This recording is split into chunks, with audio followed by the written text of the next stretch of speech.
E disse também que eu tenho dificuldade, que eu tenho dificuldade de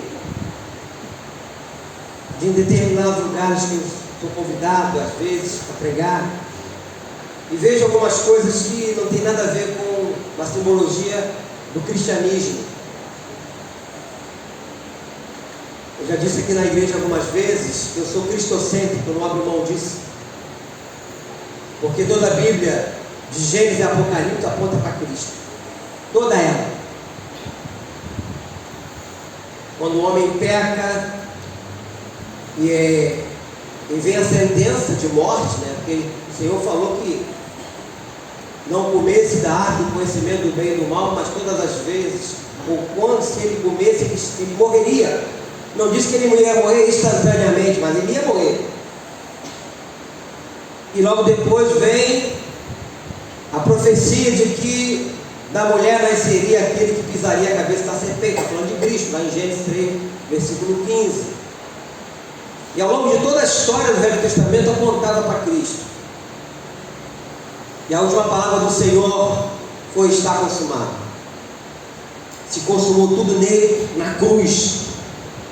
Tudo foi na cruz. Não é o mesmo texto, mas eu quero falar também de cruz nesta noite. Quero que você abra a sua Bíblia no livro de João 19, Evangelho de João, capítulo de número 19. Peço que você fique de pé.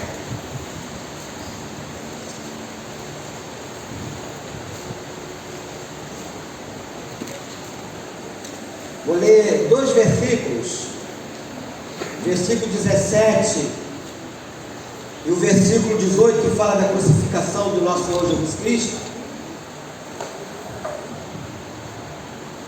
Tomaram eles, pois, a Jesus, e ele próprio, carregando a sua cruz, saiu para um lugar chamado Calvário, Gólgota, em hebraico, onde o crucificaram, e com ele outros 2, um de cada lado, e Jesus no meio. Pai de amor, eu te louvo e te bendigo por esse momento em que me coloco neste lugar para ministrar a sua palavra. Peço a tua ajuda, Deus, que eu não acrescente nada e não tire nada do que está escrito aqui, mas tudo que eu falar e fizer seja para a honra e glória do nome santo do nosso Senhor Jesus Cristo. E todos digam amém. É impressionante como alguns cristãos têm vergonha da cruz. Nós não carregamos uma cruz pendurada no nosso pescoço com um crucifixo, com Jesus morto, porque a nossa cruz é vazia, porque ele ressuscitou.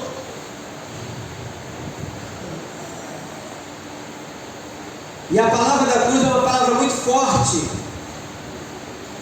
porque foi na cruz que ele levou os nossos pecados. Foi na cruz que ele pagou o preço da nossa dívida. Nós éramos os culpados, e ali ele paga esse preço, entregando-se, se dando por nós. Então aqui fala que o próprio Jesus carregou a cruz, foi para um lugar chamado Gólgota, um lugar da caveira, onde o crucificaram. E lá estava ele no meio, e mais 2 malfeitores ali do lado. Eu queria que você andasse um pouquinho comigo aí na Bíblia, no livro de 1 Coríntios, capítulo de número 1, no versículo 18, quando fala da mensagem da cruz. A cruz, ela traz uma mensagem para os cristãos, para toda a humanidade.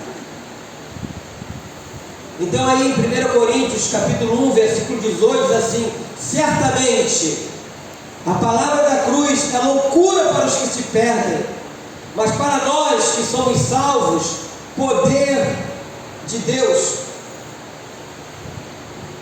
Pois está escrito: destruirei a sabedoria dos sábios e aniquilarei a inteligência dos instruídos. Onde está o sábio? Onde o escriba? Onde o inquiridor deste século? Porventura não tornou Deus louca a sabedoria do mundo? Visto como na sabedoria de Deus o mundo não o conheceu por sua própria sabedoria. Aprove a Deus salvar os que creem pela loucura da pregação. Porque tanto os judeus pedem sinais como os gregos buscam sabedoria, mas nós pregamos a Cristo crucificado, escândalo para os judeus, loucura para os gentios.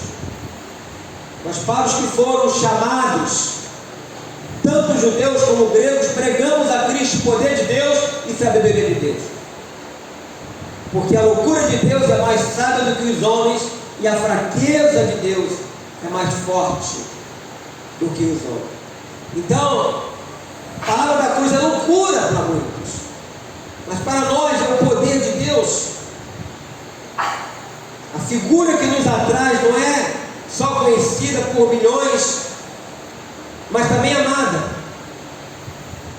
E quando nós miramos e ficamos emocionados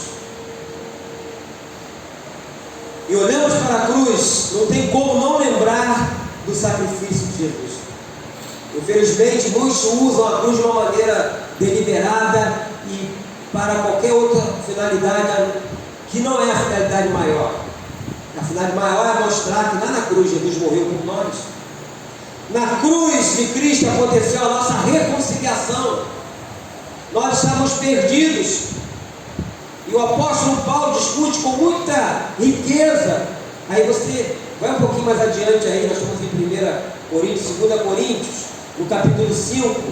Paulo fala sobre isso. Aí mesmo em Coríntios até a 2, no capítulo 5, no versículo 18.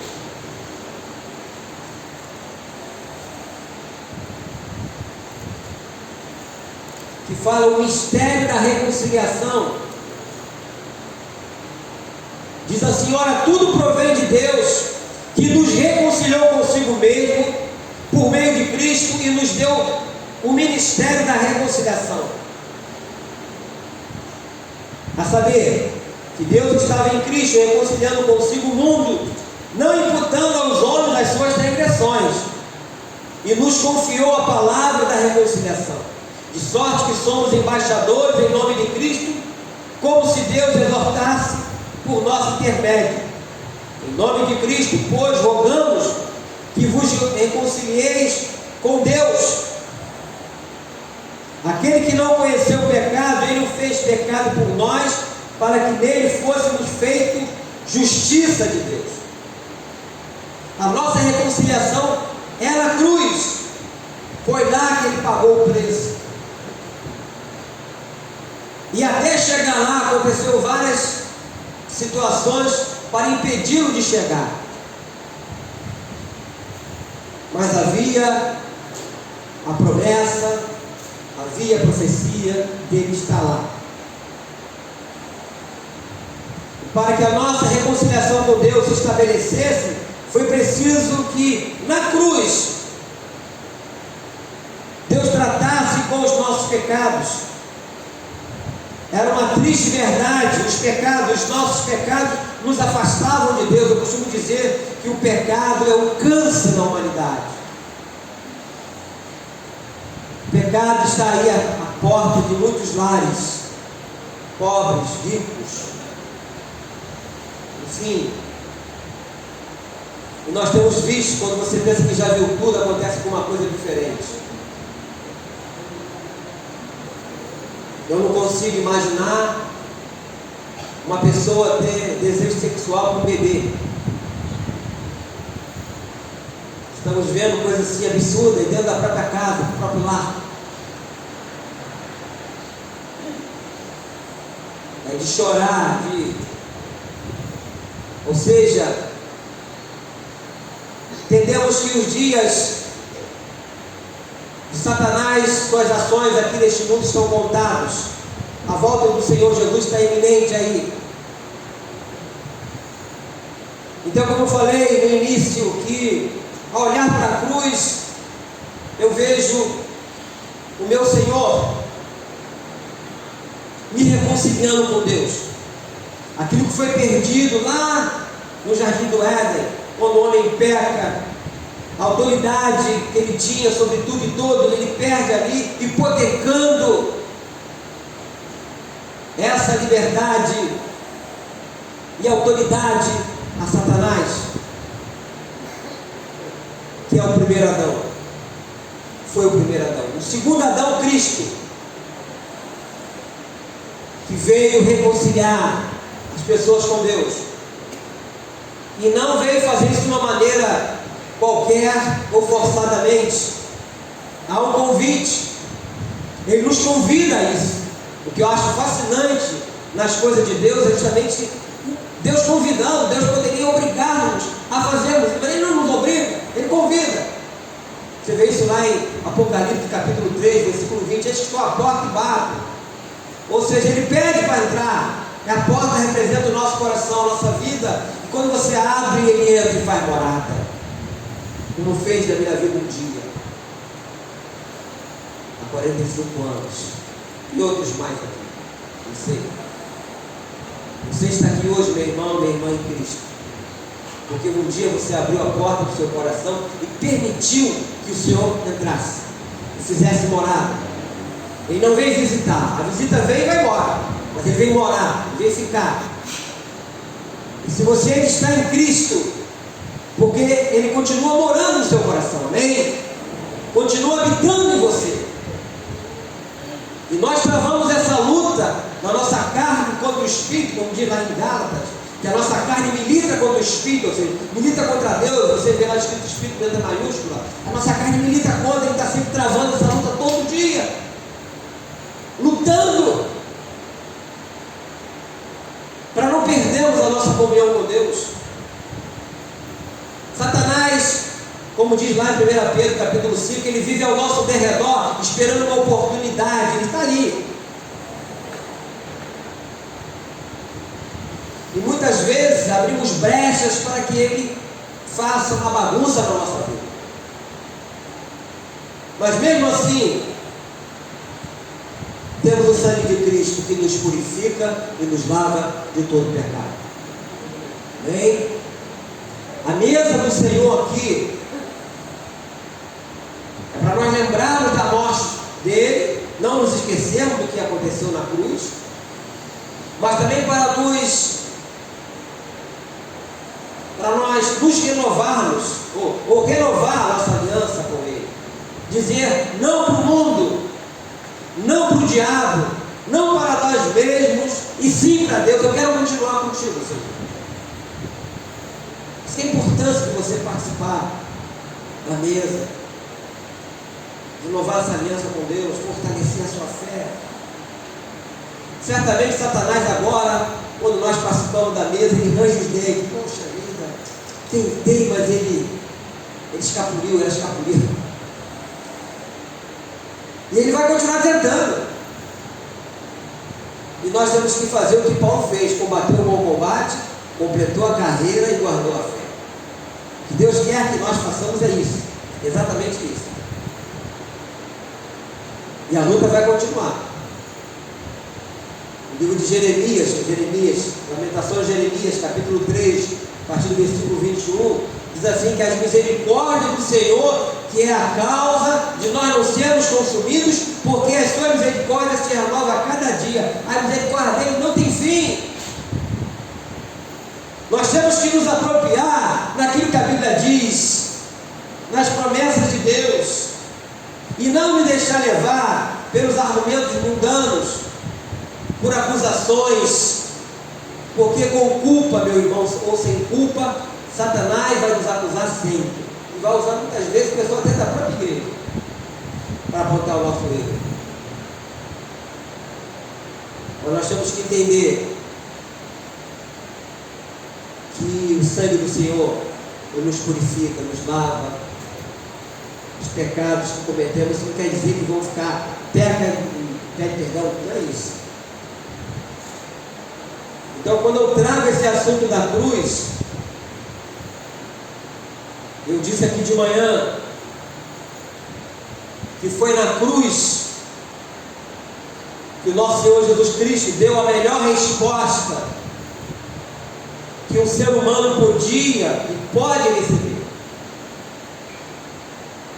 Muitas vezes as pessoas pedem alguma coisa, eu estou esperando no Senhor, não é assim? Estou esperando em Deus. Muitas coisas você pede a Deus, estou esperando. Eu orei, agora estou esperando. Mas eu quero dizer que qualquer coisa neste mundo que o Senhor possa fazer, qualquer assunto teu, o que eu vou dizer agora é a melhor resposta que Ele pode dar a mim e a você. Volte um pouquinho aqui no livro de Lucas, capítulo 23. Eu fiz questão de separar isso. Lucas 23.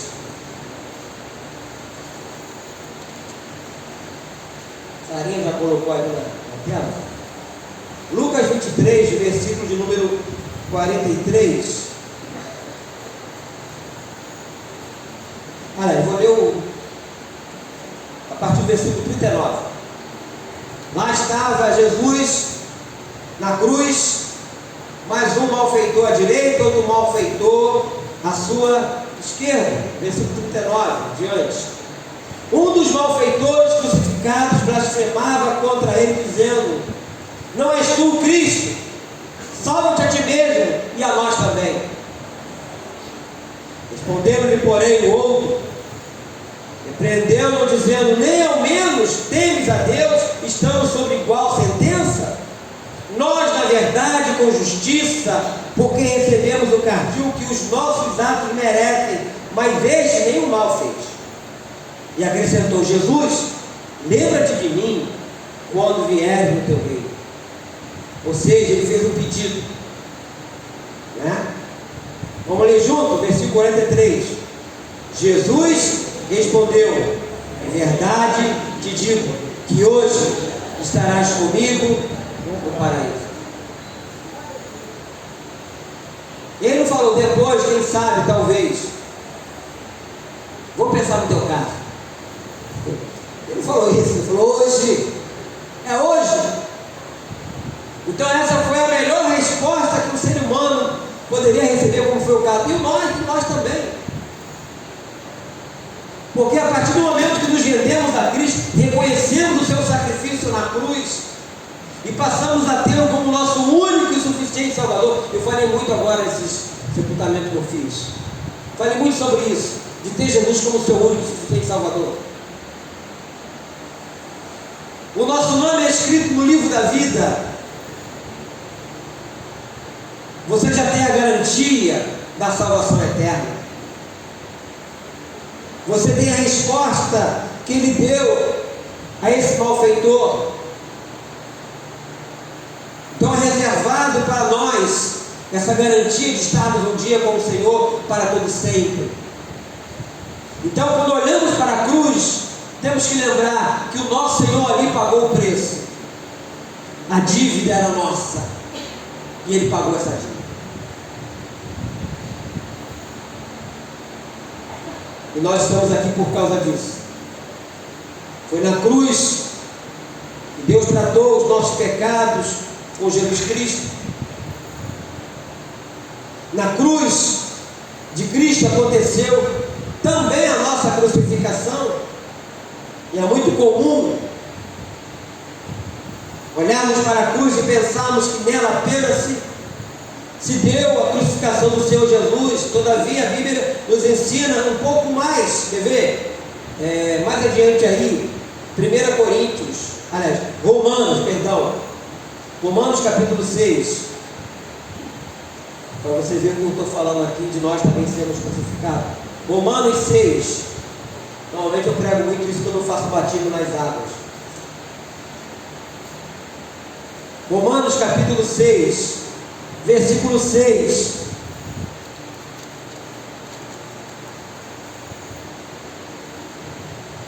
Diz assim: sabendo isto, que foi crucificado com ele o nosso velho homem, para que o corpo do pecado seja destruído e não sirvamos o pecado como escravos. Porquanto quem morreu está justificado do pecado. Ora, se já morremos com Cristo, cremos que também com ele viveremos. Sabedor de que, havendo Cristo ressuscitado dos mortos, já não morre, a morte já não tem domínio sobre ele.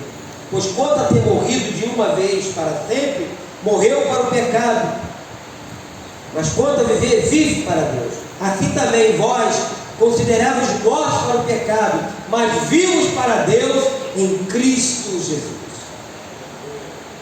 Nós crucificamos esse corpo pecaminoso. Nós lutamos, como falei, todos os dias, com todo tipo de tentação. Por isso Jesus deixou aquela oração tradicional: não nos deixe cair. A oração não é: não nos deixe vir a tentação. Vai vir. Foi a Jesus quando Satanás oferece um monte de coisa, lá em Mateus 4, depois de 40 dias jejuando, e não pecou. Mas vem a nós e muitas vezes nós erramos. Então a oração tem que ser: não nos deixe cair. O problema é cair, porque se tentar, todo mundo todo dia e toda hora.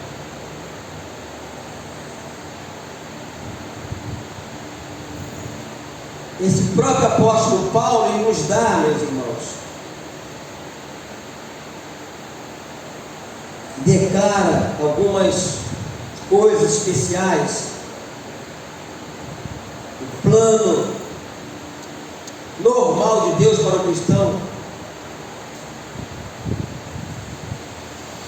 Alguém disse que no coração do homem há uma cruz e um trono.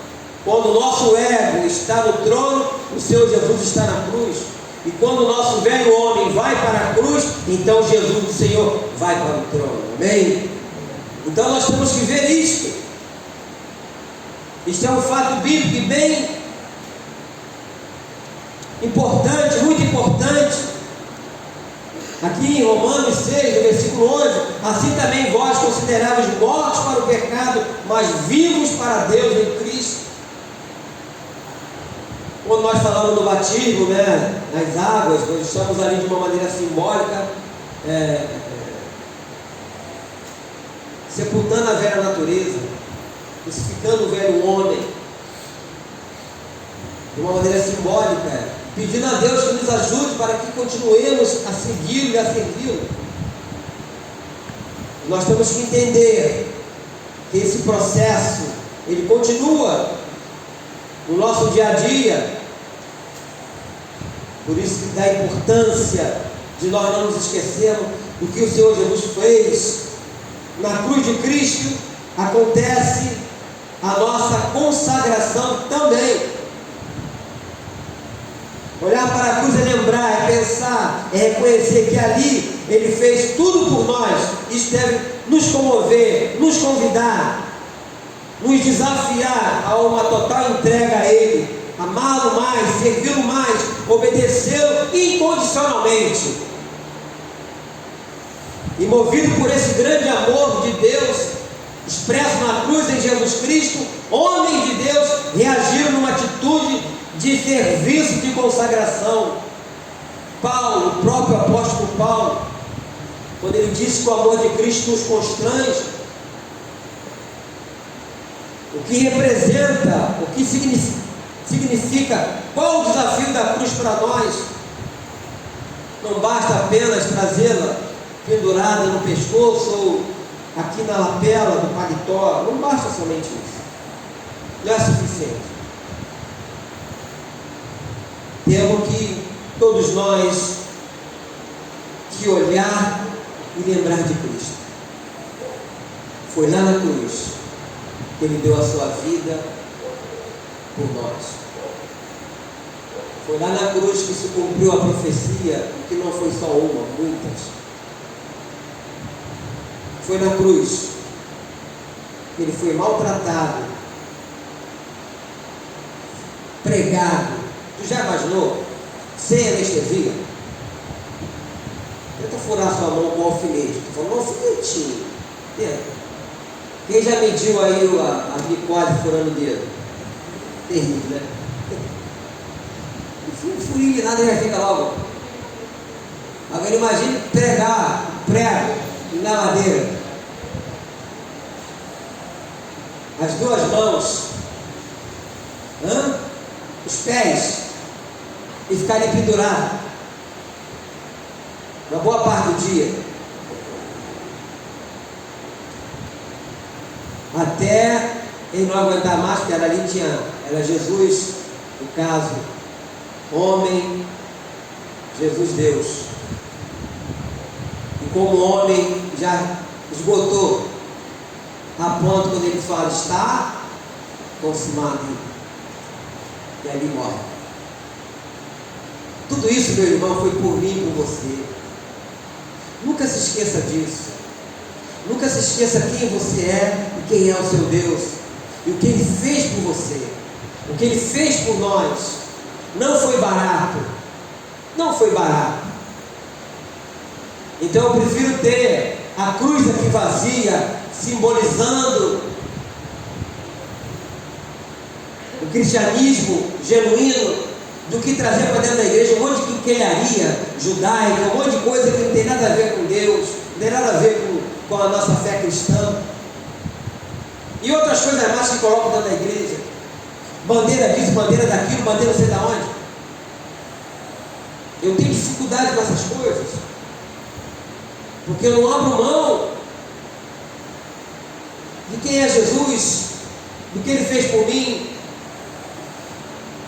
E quando Ele fala, o meu justo viverá por fé, ponto. Não preciso de nenhum artimanha, por isso que nós botamos os pedidos aqui, oramos, só isso.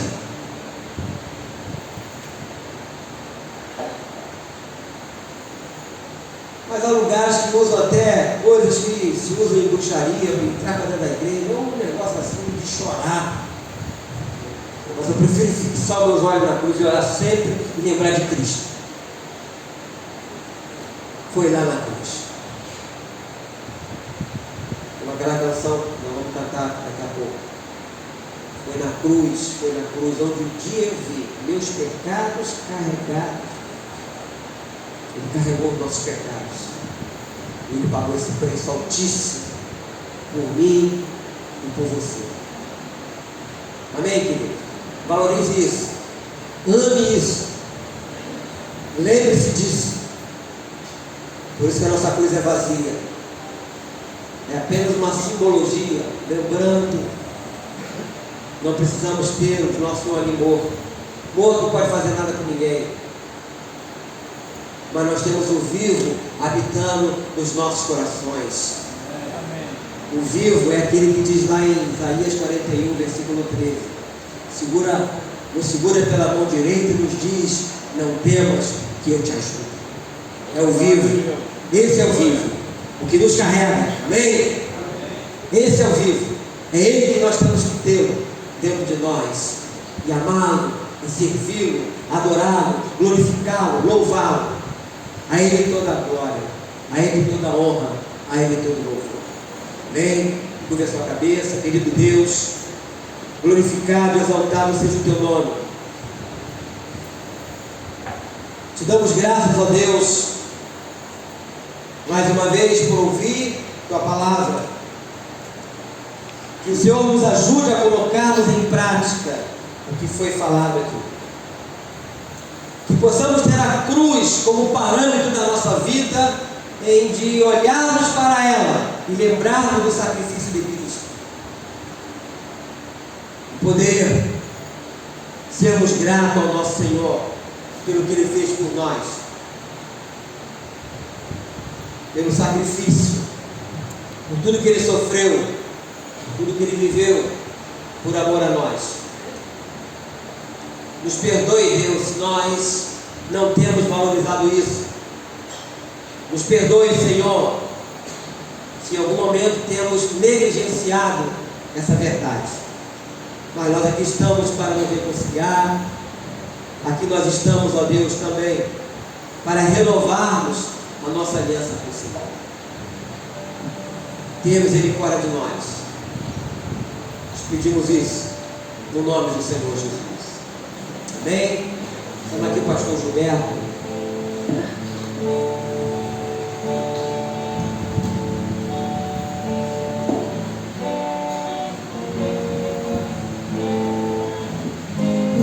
Jesus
A instituição da ceia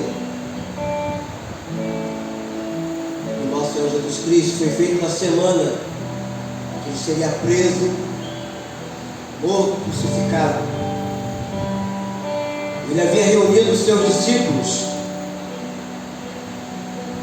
e ali estavam ceando, comemorando a Páscoa judaica. Depois de servir com calma, lá em Mateus 26, 26, que diz o seguinte: enquanto comiam, tomou Jesus um pão e, abençoando, o partiu e o deu aos discípulos, dizendo: tomai, comei, isto é o meu corpo. A seguir, tomou um cálice, tendo dado graças, o deu aos discípulos, dizendo: bebei dele todos, porque isto é meu sangue, o sangue da nova aliança, derramado em favor de muitos para a remissão de pecados. E digo-vos que desta hora em diante não beberei deste fruto da videira até aquele dia em que o hei de beber novo convosco no reino de meu Pai. E tendo cantado o hino, saíram para o monte das oliveiras. Sangue da nova aliança, novo acordo estabelecido por Jesus Cristo. Nós aqui estamos, meus irmãos, porque fomos inseridos nesse acordo. No dia em que nós nos rendemos a Cristo, nós aceitamos o acordo. É como um casamento. Quando você se casa, você faz um acordo. E nesse acordo é estabelecidos parâmetros de votos, na alegria, na tristeza, enfermo com saúde, na riqueza ou na pobreza, até que a morte nos separe. Então Jesus estabelece esse acordo de uma nova aliança. O sangue dele foi derramado para isso, para essa nova aliança, para esse novo acordo. Por isso que ele fala aqui, quando ele toma o cálice, tendo dado graça ao Deus, bebei dele todos, porque isto é o meu sangue, o sangue da nova aliança derramado em favor de muitos para a remissão de pecado. Quando ele fala muitos, nós estávamos incluídos nesses muitos. Nós estávamos incluídos nesses muitos. Eu falei de manhã na oração, me lembrei aqui da oração sacerdotal lá em João 17, quando ele diz: não peço somente por eles, mas por todos aqueles que vierem a crer no meu nome, ou seja, todos aqueles que creem em Jesus Cristo. A oração lá sacerdotal, ela continua fluindo até o dia de hoje. Teve efeito, e teve efeito um dia na minha vida e na sua. Obrigado, Senhor, pelo teu sangue derramado na cruz. O sangue que nos purifica e nos lava de todo o pecado. Nesse novo acordo estabelecido pelo Senhor. Obrigado, Deus, porque entendemos que cada gota de sangue derramado na cruz tinha um objetivo, tinha um alvo. Nós éramos o objetivo, nós éramos o alvo. Por isso que aqui estamos. Obrigado, Senhor. Obrigado pelo teu grande amor por nós. Por isso abençoamos o cálice. Em nome do Pai, em nome do Filho e em nome do Espírito Santo. Bebamos dele todos. Diga graças a Deus. Fique de pé. Vamos cantar essa canção. Graças a Deus, te dou, Pai.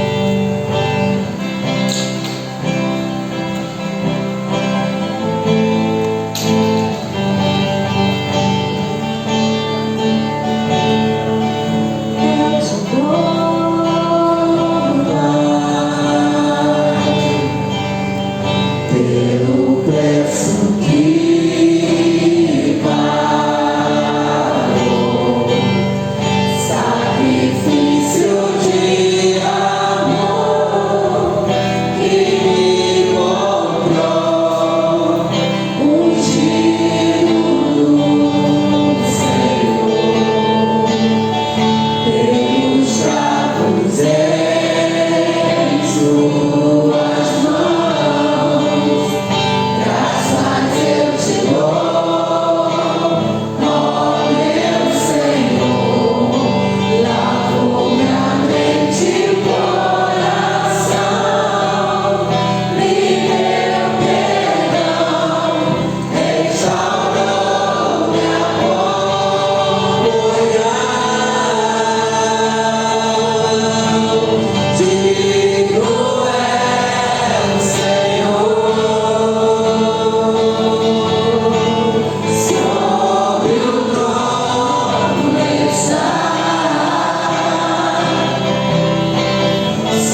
do bazar, você pode ali, vai ajudar a igreja. Vou pedir aqui o pastor Gilberto para estar encerrando com a palavra de oração. Eu vou te cumprimentar ali na saída, amém?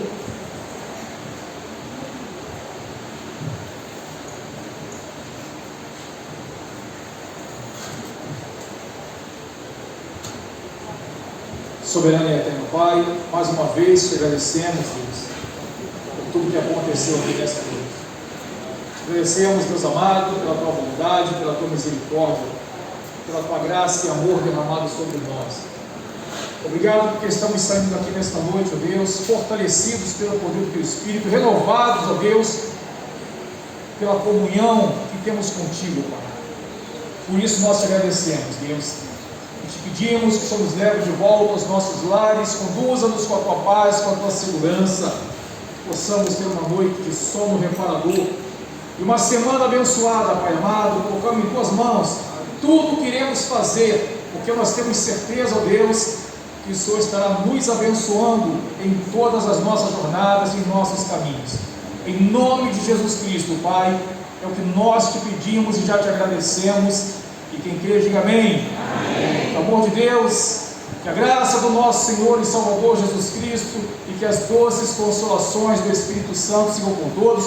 Uma boa noite, uma excelente semana e que Deus continue vos abençoando rica e abundantemente.